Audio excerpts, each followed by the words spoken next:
Olá, meus queridos. Que bom poder mais uma vez bater um papo com vocês. No domingo passado nós conversamos, nós tivemos uma palavra um tanto dura, né? Reconheço. E nós falamos de não trocar Deus pelas bênçãos de Deus, mesmo vindo do próprio Pai.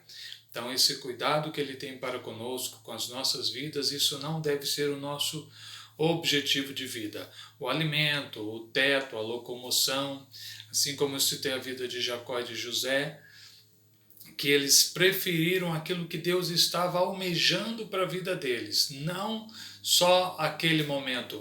Ok, usufruíram, mas isso não era aquilo que mais lhes interessava. A gente tem um outro detalhe na Bíblia, que Deus determinou que as 12 tribos atravessassem o rio Jordão, se estabelecessem lá naquela terra que o próprio Deus deu. E nós vemos que 2,5 tribos, né, que é Ruben, Gade e meia de Manassés, eles preferiram ficar antes do Jordão. Então não estudei profundamente, né, os detalhes disso, o desenrolar disso, mas eu já escutei um grande amigo pregar sobre essa questão de não querer o melhor que Deus tem para você, não querer aquilo que Deus planejou para você e se contentar com coisas boas. Talvez podemos colocar um paralelo nisso, a vida de Ló, que ele se afastou de Abraão porque ele tinha muita coisa, ele estava rico, ele estava cheio de ovelhas, os pastores brigando, ele foi se distanciando de Abraão, caminhando para mais próximo do inferno, digamos assim, de Sodoma e Gomorra. Ele saiu de Sodoma e Gomorra pobre, né? Nem a esposa foi com ele, nem genros, apenas as 2 filhas. E voltando, né, na nossa conversa, os amigos de Daniel, né? Ó rei, pode nos jogar na fornalha, porque nós não vamos prostrar. Quem que vai livrar vocês? A gente não precisa nem responder essas coisas para vocês, porque se ele quiser livrar, ele livra. Se ele não livrar, mesmo assim nós não vamos prostrar. Hoje, você tem se prostrado diante do que para ganhar favores de quem? Ah, deixa estar. Não, é assim mesmo.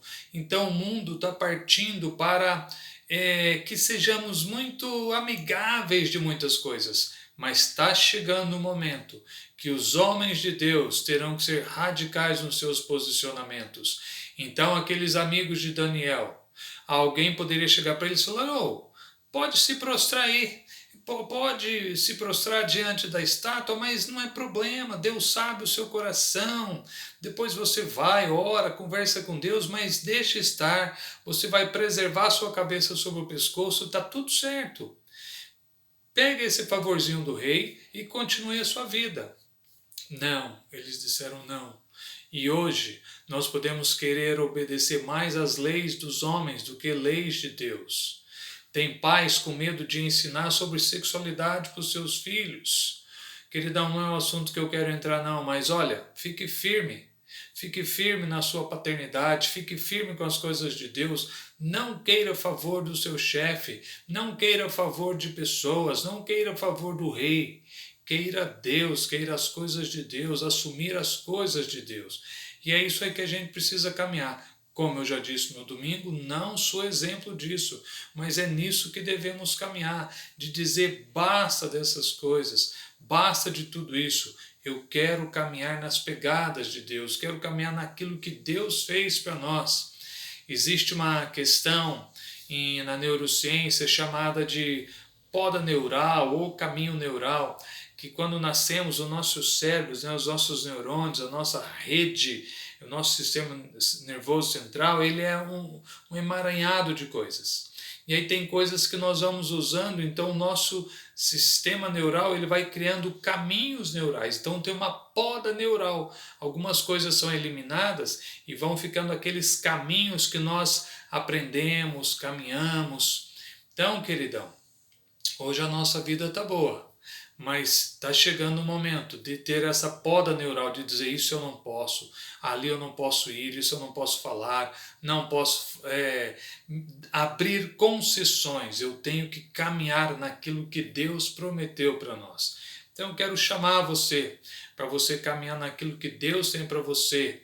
a usufruir prazeres transitórios do pecado, assim como diz lá em Hebreus 11, que fala de Moisés, né, que preferiu ser maltratado com seu povo do que ser chamado filho da filha de Faraó. O próprio Jesus, em Hebreus 12, que suportou a cruz, suportou tudo aquilo por causa de uma alegria que estava proposta. Queridão, como é que estamos cuidando da nossa casa, do nosso coração, dos nossos filhos, da nossa comunidade, para que nós prossigamos para aquela alegria superior, não para esses prazeres momentâneos. Que Deus te abençoe e ficar cada vez mais firme, cada vez mais radical, cada vez mais centrado naquilo que Deus tem para a sua vida. Que Deus te abençoe grandemente, fortemente. Um beijão no seu coração. Ore por mim, ore pela minha família, ore pelos irmãos que estão do seu lado. Nós precisamos nos fortalecer para que isso vire realidade nas nossas vidas. Um beijão no seu coração.